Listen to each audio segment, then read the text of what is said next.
Salam alaikum friends, I am Abdul Samie. If you don't know yet, I will be your Arabic buddy throughout your learning Arabic journey. Consider subscribing and do comment if you haven't understood any point. In the last video, we talked about the Arabic alphabet. One of our buddies found some letters hard to pronounce.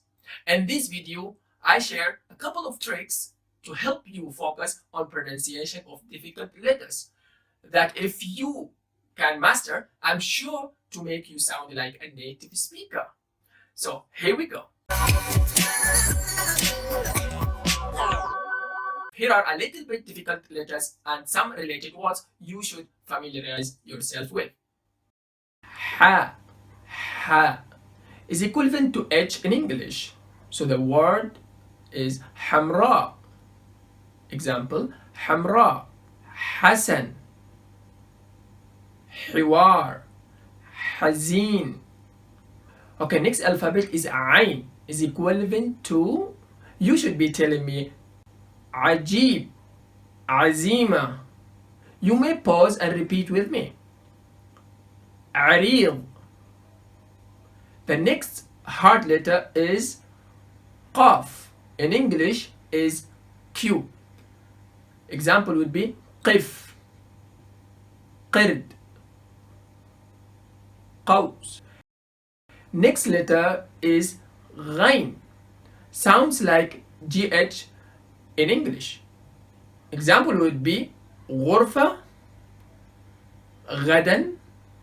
However, these Arabic letters are either hard to pronounce or are pronounced a little bit differently.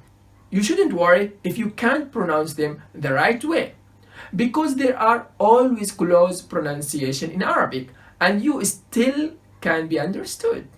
The difference between native Arabic speaker and non-natives is enunciation. If you can enunciate your letters clearly, particularly the more difficult ones, you will sound like you're fluent. Practice these words over and over until you feel comfortable repeating them really quickly and very distinctly. With practice, you will sound more like a native and less like someone who's just trying to pick up the language. Plus, memorizing these words not only helps with your pronunciation, but also helps build your vocabulary. Let's recap. We focused only on the 4 hard to pronounce letters, which are Ha, Ain, Ghain, and Qaf. Until next lesson, مع السلامة.